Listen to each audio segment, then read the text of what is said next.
네 번째로 사람들이 오해하는 것 중에 하나는 이해하면 문제를 풀 것이다 라는 겁니다. 이해하면 문제를 풀까요? 제일 먼저 학교에서 배우죠. 선생님께서 열심히 차근차근히 잘 알려주십니다. 근데 아이가 이해를 못했을까요? 그렇지 않아요. 대부분 다 이해했다는 거죠. 그럼 어떻게 해요? 많은 경우가 학원을 보냈죠. 학교에서 이미 설명해서 다 안 거를 학원 가서 똑같은 설명을 또 들은 겁니다. 그러니까 학교에서도 이해하고 학원에 가서도 또 이해했어요. 그런데 여전히 문제를 못 푸는 거죠.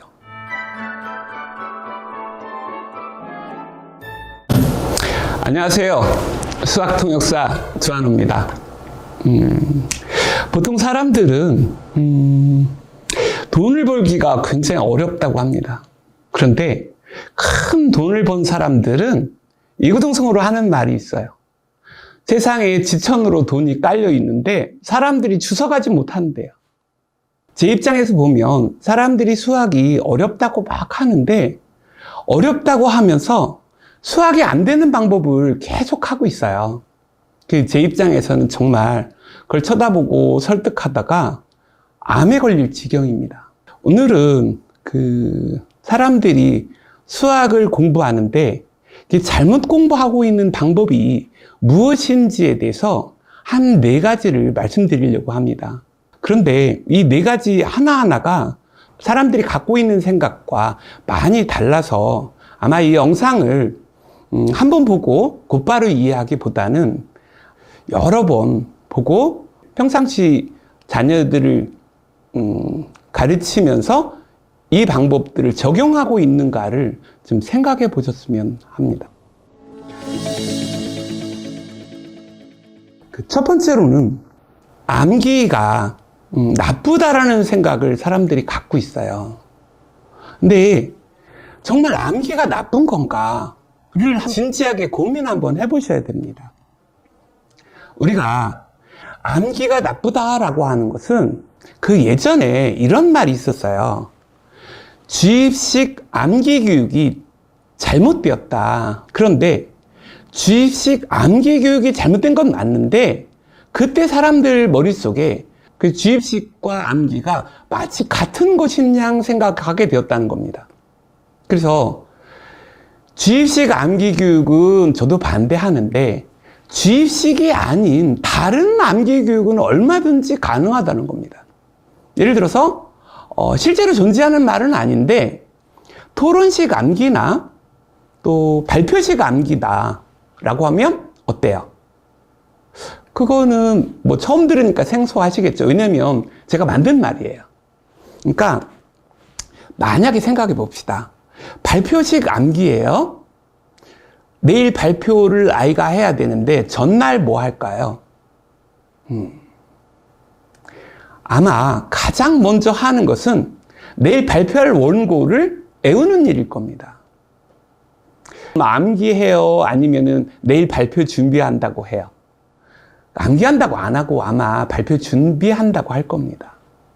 그래서 아이가 전부 다 외우는데 그치지 않죠. 자연스럽게 나올 때까지 연습할 것이고 자연스러운 것뿐만 아니죠.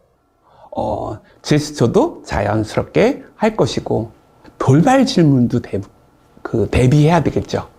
그러니까 이 모든 것들을 준비함에 있어서 암기가 필연적으로 뒤따라오는 거죠. 그런데 그렇지 않고 우리의 교육을 생각해 보죠. 그냥 내일 시험을 봐요. 간단한 단답식의 주관식이나 아니면 사지선다, 오지선다의 내일 시험을 공부할 때 오늘 공부 뭐 해야 될까요? 발표식 아이가 외우는 것처럼 철저하게 외울까요? 아마 그럴 필요가 없을 거예요. 그러면 너무 많은 공부를 하게 되니까 아이로서는 깊이 공부를 하지 않겠죠. 그러니까 이런 거예요. 전 세계의 어떤 교육도 암기하지 않는 교육은 없다는 겁니다. 그런데 지금 어때요? 암기하지 말래요. 누가요? 공부 잘하는 사람들이 설득해요. 뭐라고 설득하냐면 외우지 말고 이해해라 라고 말씀들을 하세요. 이해하지 않고 암기가 되나요? 아마 보통 사람들은 이해하지 않고 암기가 되는 일은 거의 없어요. 왜냐하면 이해하지 않고 암기하는 사람은 정말 머리 좋은 사람이고요. 여러분한테 애우지 말고 이해하라고 한 사람이 그 사람이에요. 머리 좋은 사람. 왜요? 그 사람은요, 몇 번 이해하면 애워지는 사람이에요. 자기가 애워지니까 저걸 왜 애워? 몇 번 이해하면 되지? 이렇게 한 사람들이에요. 몇 번 이해하고 애워지는 사람은 많지 않아요. 제가 볼 때로는 교육 통계에서 빼야 돼요. 그러니까 보통의 사람들은 이해하고 그 다음에 애워야 돼요. 수학이라고 하는 것은 국어나 영어나 수학처럼 모두 다 언어입니다. 언어는 뭐냐면 일상생활에서 제가 말을 자유자재로 쓰듯이 완전하게 몸에 배야 돼요.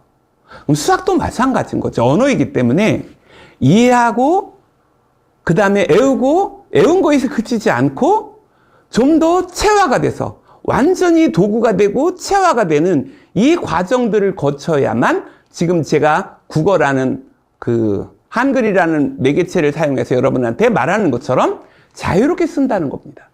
그런데 잘 보세요. 이해와 암기와 체화로 가는 길이 국영수라는 언어가 공부해야 될 바인데 애우지 말고 이해하라고 그랬어요. 그러면 보세요. 암기하지 말고 이해하라고 그랬는데 이해한 뒤에 암기를 거쳐서 체화 가야 되잖아요. 그럼 이 길을 막은 거예요. 이해했으면 애워야 되는데 이 길을 하지 말라고 하고 대부분의 사람들이 애우면 안 되는 것처럼, 특히 수학은 애우면 안 되는 거라고 사람들이 이렇게 알고 있어요. 그게 다 잘못된 거라고요. 수학도 물론 이해만 하고 넘어가는 것도 있고 애워야 되는 것도 있어요. 그런데 수학도 언어라서 완전히 이해하고 암기하고 체화까지 가야 되는 것들이 굉장히 많다는 겁니다. 연산이나 개념이나 이런 것들이 이 과정들을 거쳐요. 그러니까 연산이나 개념을 이해하는 수준에서 멈췄는데 공부를 잘한다. 이게 가능할 거라고 생각하십니까? 이렇게 생각 한번 해보시죠. 만약에 전교 1등이 있어요. 이 아이가 암기가 잘 안 될 거라는 생각이 드십니까? 어떤 전교 1등이 암기가 안 될까요? 그죠? 또 봅시다. 이해만 하고 전교 1등에 도달할 거라고 생각이 드십니까? 안 들잖아요. 철저하게 알고 이해하고 애우고 완전히 자기 거로 만든 애가 전교 1등 거라는 생각이 안 듭니까? 지금 제 말은 이런 거예요. 애우지 말고 이해하라고 한 말은 그대로 추진했다면 이 사람이 절대 공부를 못 한다는 겁니다. 이해만 하고 공부를 잘할 거라고 생각하는 것이 얼마나 허황된 얘기인지를 이렇게 제가 간단하게 영상만 찍어도 아마 여러분들이 이해하실 거라고 믿습니다.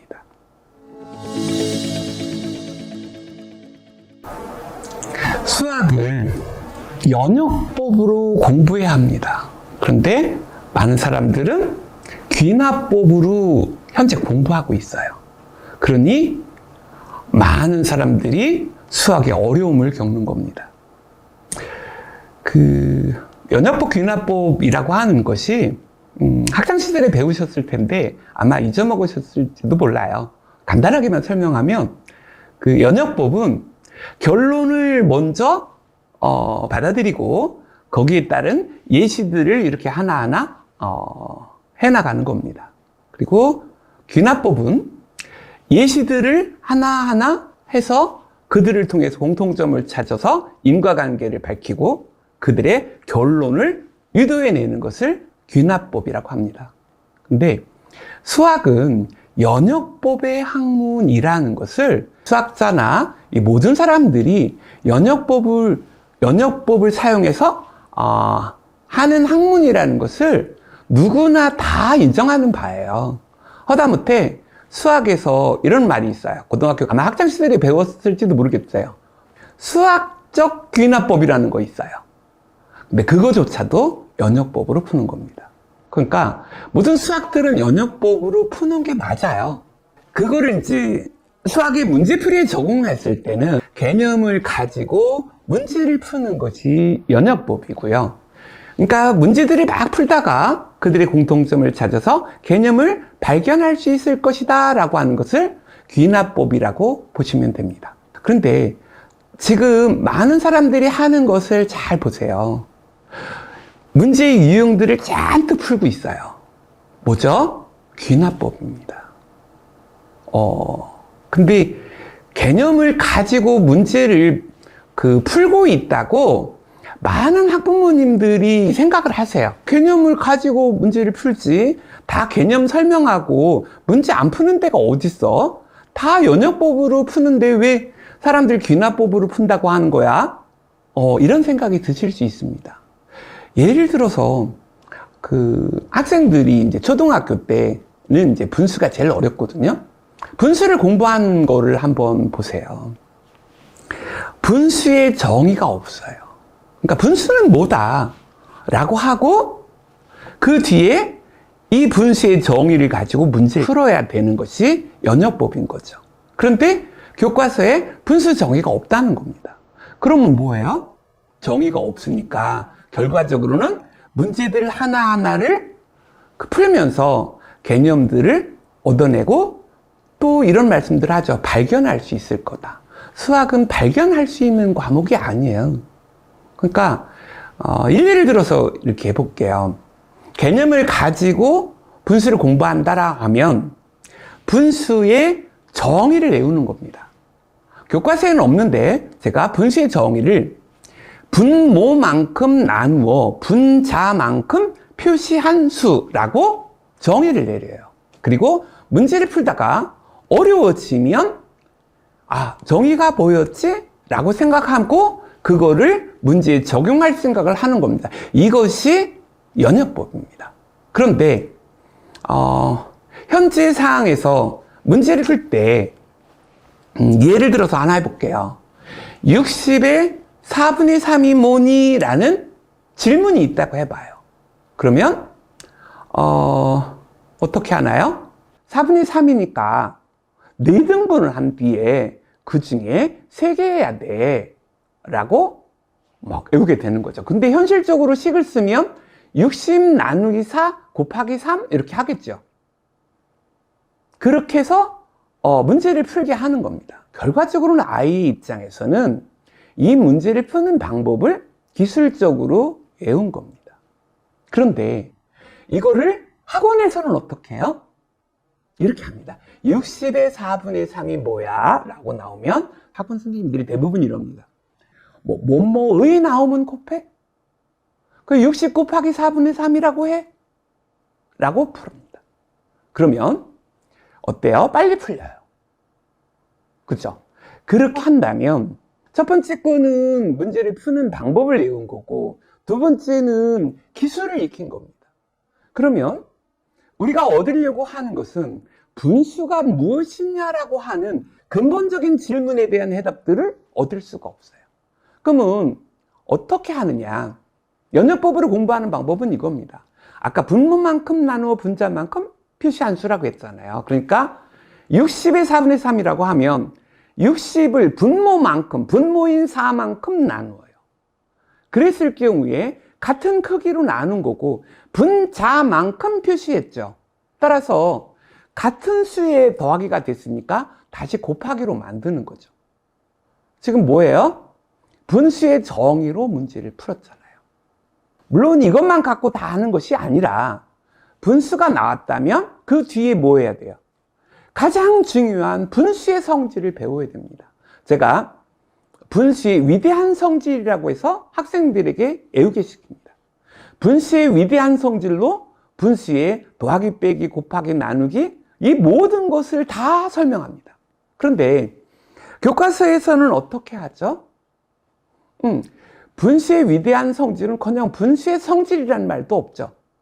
그 분수의 성질이라는 말을 제가 만든 거니까 분수의 성질을 제가 뭐라고 했냐면 한 분수에서 분모와 분자의 같은 수를 곱하거나 나누어도 그 크기는 같다라고 하는 거고, 이것으로 분수의 사칙 계산을 전부 다 이해시키고 다 해결할 수 있습니다. 교과서 잘 보세요. 분수의 더하기 빼기 어떻게 했나요? 통분하라고 그러죠. 통분이 분모를 같게 하는 거죠. 통분이 개념인가요? 분수의 곱하기는 분모끼리 분자끼리 곱하라고 하죠. 분모끼리 분자끼리 곱하라는 게 개념입니까? 분모끼리 분자끼리 곱하는 이유가 뭐냐라고 설명을 해야죠. 그러니까 이게 다 기술이에요. 교과서에 나와 있는 것들이. 교과서에 나와 있는 것들이 기술이 아니라 이걸 많은 사람들이 개념으로 알아요. 교과서에 나와 있는 것들이 대부분 다 기술이고 개념처럼 보이는, 정의처럼 보이는 것들이 대다수 잘못 번역된 겁니다. 좀 더 쉽게 설명하려고 만들어 놓은 거라서 대부분 다 오류를 가지고 있습니다. 수학적으로 엄밀한 논리 체계를 가지고 추상적인 것을 추구하는 학문에서 대충 한다는 것은 수학에서 길러야 될 바도 아니고 수학을 잘할 수 있는 길이 아닙니다. 제 말은 지금 많은 사람들이 수학을 개념을 가지고 문제를 푼다고 착각하면서 기술을 외우고 푸는 방법을 외우는 겁니다. 특히 기술로 문제를 풀었을 경우에 그 이유가 설명이 안 돼요. 그러니까 굉장히 잘 잊어먹습니다. 굉장히 잘 잊어먹으니까 연습이 필요하겠죠. 그래서 연습이 필요해서 그 같은 기술을 사용하는 문제들을 막 모아놔요. 그게 뭐예요? 유형이에요. 유형의 문제들을 잔뜩 풀더니 그 이유가 설명이 되던가요? 딸랑 한 문제 푼 것보다 유형을 풀었으니까 조금 더 기억이 더 오래 갈 수는 있겠지만 근본적인 해결책이 아니죠.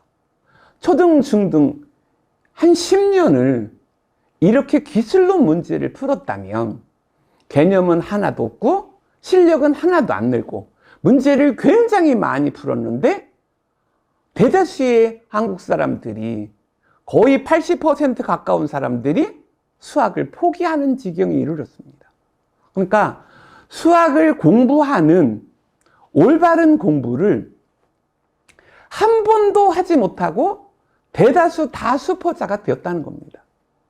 그러니 수학을 왜 이렇게 교과서가 만들어졌다는 설명을 하려면 굉장히 기니까 그거는 차후의 영상에서 하되, 지금은 연역법으로 공부해야 된다는 것을 꼭 기억하시고, 연역법으로, 그러니까 개념을 가지고 문제를 푸는 곳에서 한 발자국도 물러섬이 없어야 우리 아이들이 수학 문제를 풀면서 고통받지 않고 수포자로 나가지 않는 길임을 꼭 명심해 주세요. 이게 안 된다면 정말 많은 시간과 돈과 열정을 들이고 수학이 아닌 정말 암기도 안 되는 기술이나 유형들을 외우는 공부들을 하는 거고, 기술이나 유형들을 외우는 것이 머리를 쓰는 것이 아닙니다. 우리가 공부라고 할 때 머리를 쓰지 않는 것은 모두 다 공부가 아닙니다. 공부가 아닌 것을 그렇게 많이 했다고 하더라도 오히려 역효과가 많이 나는 것이 아닌가.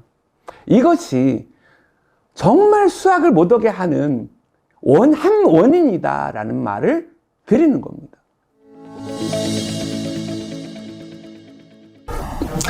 세 번째는 여러분이 자칫 이해하지 못할 말일지도 모르겠어요.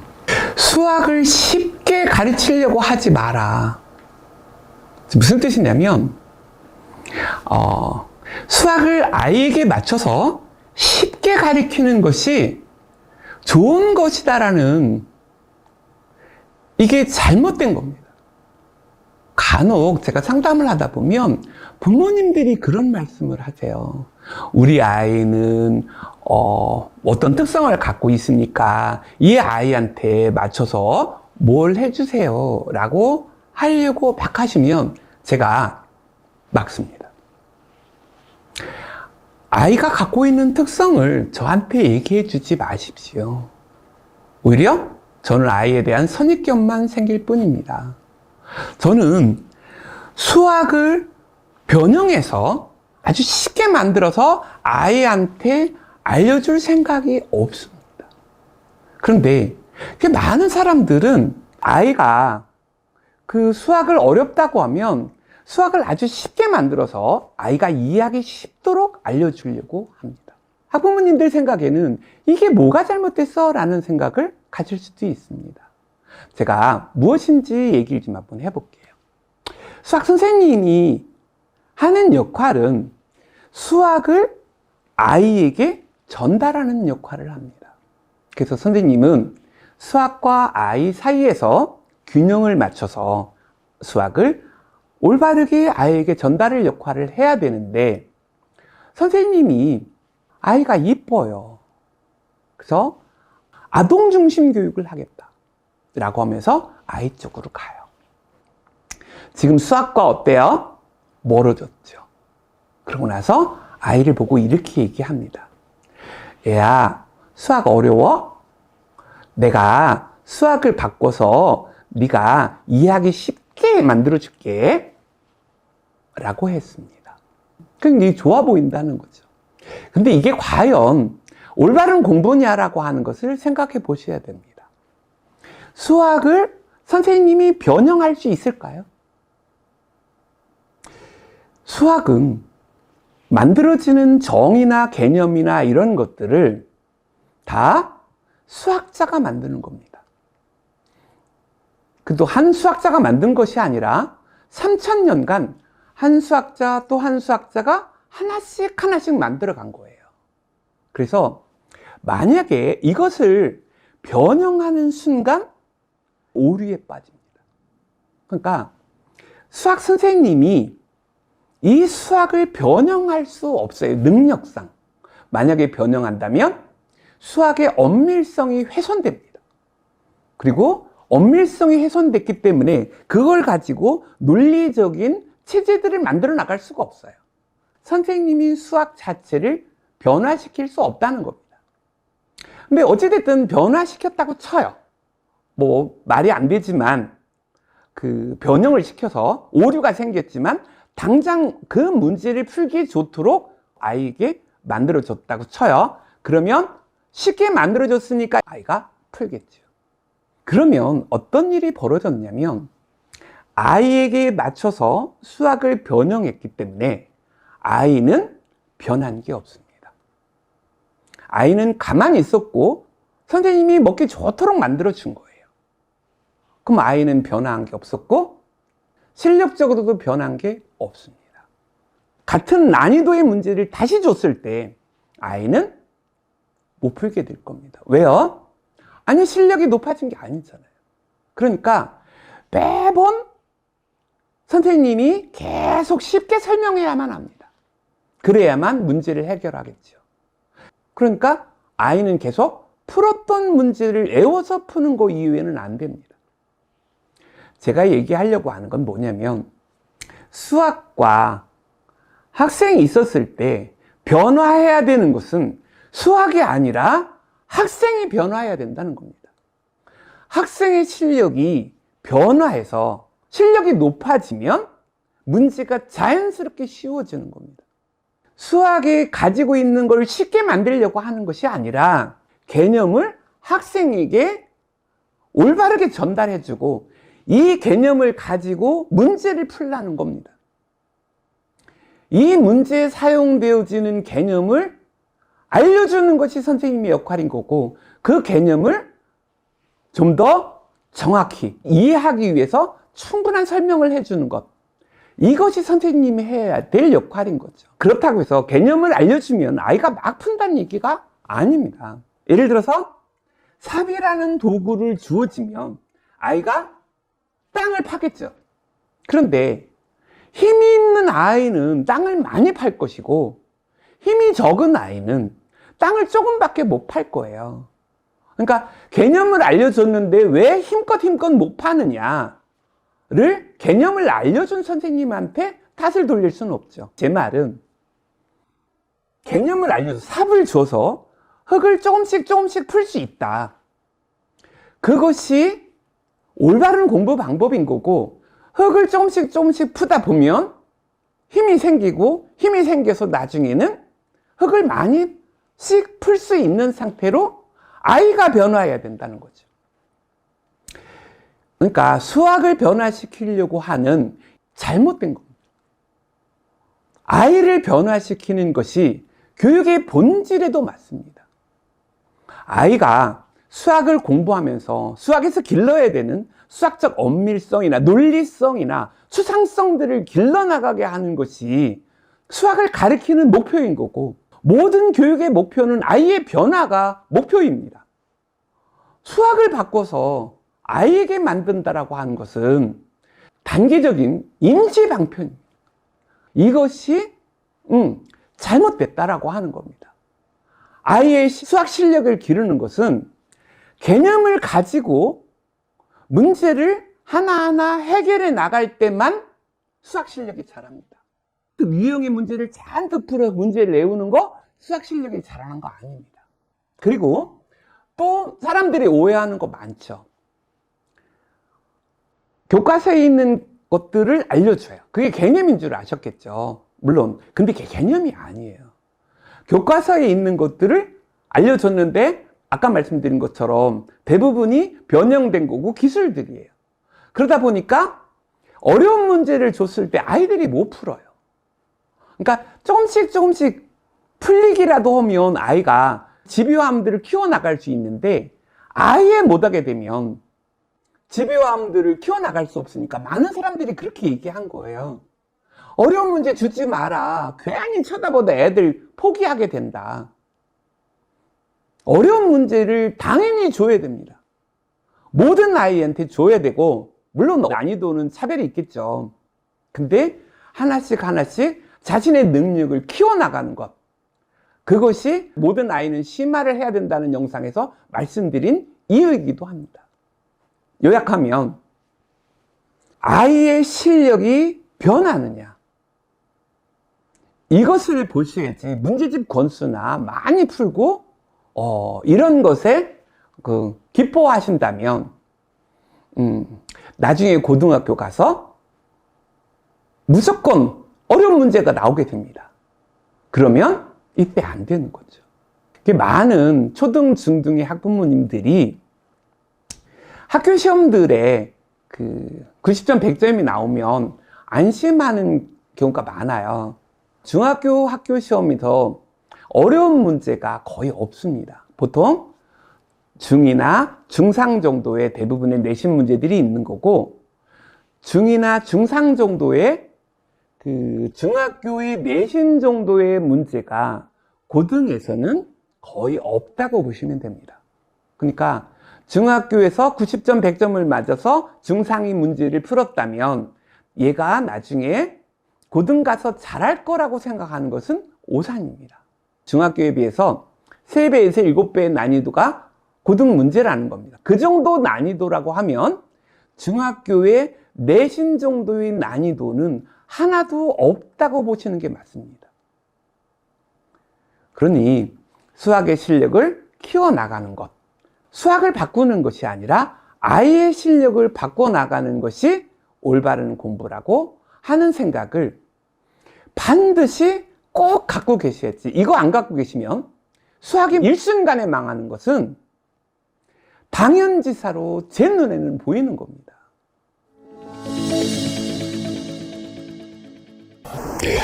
네 번째로 사람들이 오해하는 것 중에 하나는 이해하면 문제를 풀 것이다 라는 겁니다. 이해하면 문제를 풀까요? 제가 먼저 학교에서 배웠죠. 학교에 선생님께서 열심히 차근차근히 잘 알려주십니다. 근데 아이가 이해를 못했을까요? 그렇지 않아요.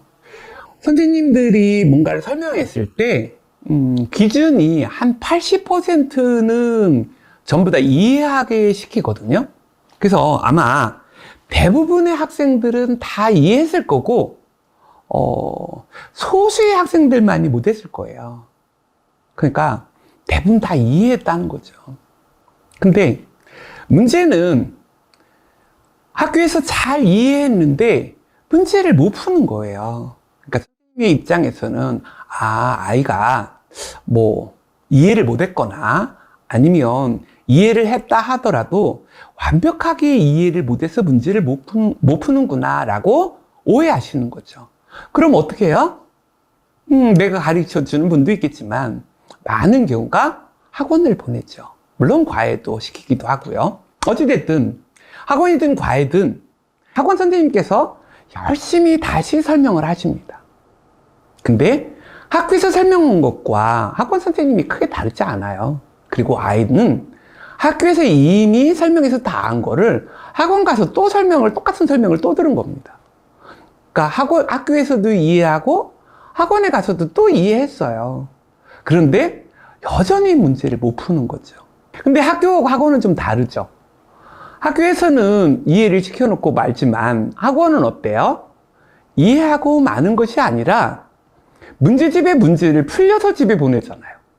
그러니까 이해를 시켰는데도 여전히 학원에서도 문제를 못 풀어요. 그러니까 문제를 푸는 방법을, 즉 기술을 알려서 문제를 풀리는 거죠.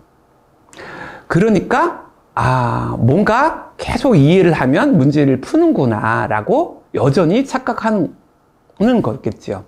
그러니까 이해를 하면 문제를 푼다는 생각을 계속 많은 사람들이 가지고 있어요. 그런데 이해만 해도 문제 풀리는 것들이 있어요. 그런데 지금 제가 말씀드리려고 하는 것은 모든 학문이 아니라 수학에 관한 거잖아요. 수학은 이해를 했다고 해서 문제가 대부분 풀리지 않아요. 예를 들어서 연산을 이해했어요. 문제가 풀려요? 그렇지 않아요. 이해했다고 하더라도 그 이해한 걸 가지고 충분히 내 거로 만들어야 돼요. 그걸 우리가 뭐라고 하냐면 도구화한다고 하죠. 도구화해서 완전히 내 거로 만드는 과정을 거쳐야 되는데 많은 사람들이 연산도 이해하면 되는 줄 알아요. 그게 아니라 완전하게 수학에서 요구하는 빠르기까지 숨도 안 쉬고 나올 수 있는 그 도구화가 되어야만 연산을 도구로 해서 문제를, 그러니까 논리적인 구조들을 이해하는 거죠. 그러려니까 연산은 도구인 거고 생각의 개념들을 정립해서 논리적인 구조들을 만들어 가려면 여전히 개념도 배워야 되고 익혀야 되고 또 도구화돼야 돼요. 근데 연산도 개념도 이해하면 문제를 푼다는 오해가 있는 거죠. 그래서 뭘 배우고 이해했는데 왜 문제를 못 푸냐 라고 생각하실 수도 있어요. 그게 아니라 도구화한 뒤에 그걸 가지고 문제를 풀어야 되는데 도구화하는 것에 그 몇 가지 조건이 있어요. 빨리 나와야 되고 체화돼야죠. 그러니까 제가 한글을 막 사용하는데 갔을까 낫을까 이런 고민하지 않아요. 그러면서 내가 전달하려고 하는 컨텐츠만 가지고 그 언어나 단어들은 저절로 나오고 있는 상태. 이런 것처럼 연산도 그렇게 나와야 되고 개념도 그렇게 나와야 되는 거죠. 그러니까 그렇게 나와주는 상태에서 논리적인 구조들을 생각할 수 있는 힘들을 키워나가야 되는 거죠. 그러니까 도구화하려면 첫 번째로는 빨리 나와야 되고요. 도구가 된다는 얘기는 굉장히 복잡해서는 안 돼요. 예를 들어서 도구가 집체만 할 수는 없잖아요. 그러니까 수학에서 개념이 도구화될 때는 그 모든 개념들이 다 한 줄이 되어야만 돼요. 그러니까 나누기나 아까 말씀드렸던 분수의 정의나 이런 거를 도구화해서 이걸로 풀어야지 분수를 한 달, 두 달 배웠다. 그거 가지고 문제를 못 푼다니까요. 분수의 정의로 풀어야 되고 분수의 성질로 풀어야 되고 이거를 한 줄로 해서 도구화해서 이거를 계속 풀어야 되는 거죠. 문제를 풀다가 어렵다 그러면 분수의 정의가 뭐지? 분수의 성질은 뭐지? 나누기의 정의는 뭐지? 이런 거를 생각하면서 풀어야 되는 거죠. 문제가 어렵다. 더더욱 정의를 생각하고 이 정의대로 문제를 푸는 것이 가장 올바른 방법이고, 그렇게 했을 때 어려운 문제도 하나씩 헤쳐나가면서 집요함도 점점 커지는 거죠. 이것이 가장 올바른 교육이라는 거죠. 근데 사실은 수학은 다른 과목에 비해서 이해하기가 어려운 건 맞아요. 수학이 왜 어려우냐면 수학이라는 과목은 엄밀한 정의나 개념들을 가지고 논리적으로 하나씩 쌓아나가고 그걸 통해서 추상적인 상태로 나가야 되는 이런 부분들이에요. 그러니까 최종적으로는 수학의 수식이나 이 모든 것들이 다 추상화된 거예요. 수학을 이해하기가 어려워요. 그러므로 해서 수학의 공부 방법들이 잘못될 가능성들이 굉장히 많고 그것 때문에 수학의 공부 방법들이 함정에 빠져 있는 거예요. 예를 들어서 애우지 말고 이해하라. 왜요? 지금 이해하는 게 중요하잖아요. 그러니까 잘못 말한 거죠. 이해했으면 애워야 되는데 이해를 강조하려다 보니까 애우지 말라고 한 거죠. 또 뭐가 있나요? 연역법으로 해야 되는데 귀납법으로 가르치잖아요. 왜요? 이해하기 쉽게 하려고 수학의 특성들을 무시한 거예요. 또 뭐 있었어요?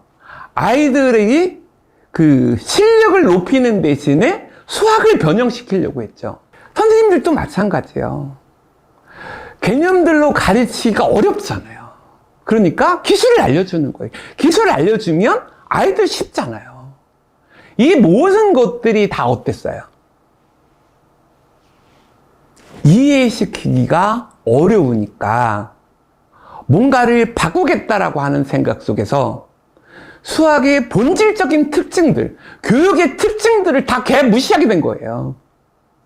그러면서 수학이 아니고 지금 교육이 아닌 게 돼버린 거죠. 문제의 유형을 외우고 기술을 풀고 그러면 애들이 쉬우니까. 그렇게 해서 문제를 잔뜩 풀으니까 문제집에 권수는 쌓이고 그렇게 되니까 공부한 줄 알죠. 아이가 생각하고 자신의 실력을 업그레이드하고 점점 수학에 요구하는 엄밀한 논리성, 추상성들을 길러나가지 못하는 거죠. 그런데 이 어렵다라고 하는 거가 왜 어려웠냐면 올바른 공부를 못했기 때문에 어려운 게 많다는 거죠. 정의를 올바르게 가르치고 이거 한 줄 개념을 외워서 이거를 문제에 적용하는 것을 하나씩 하면 어때요? 쉽다는 얘기가 아니라 할 수 있다는 거예요. 어렵지만 할 수 있는 상태가 된다는 겁니다.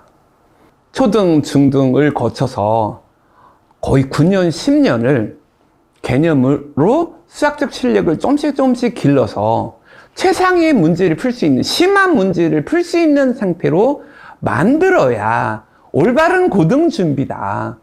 중학교에 학교 내신 시험을 수학의 실력으로 판단하면 좀 곤란하다라고 하는 거죠.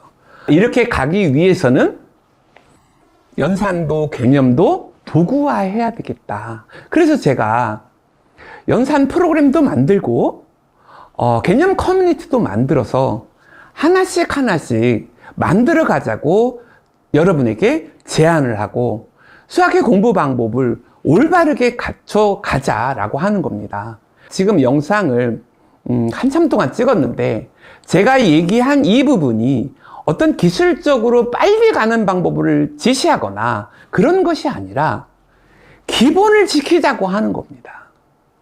수학의 특성을 잃지 않고 우리가 아이를 변화시켜서 논리적인 아이로 바꾸자라는 얘기를 하는 겁니다. 기본은 쉬운 것이 아니라 중요한 것입니다. 감사합니다.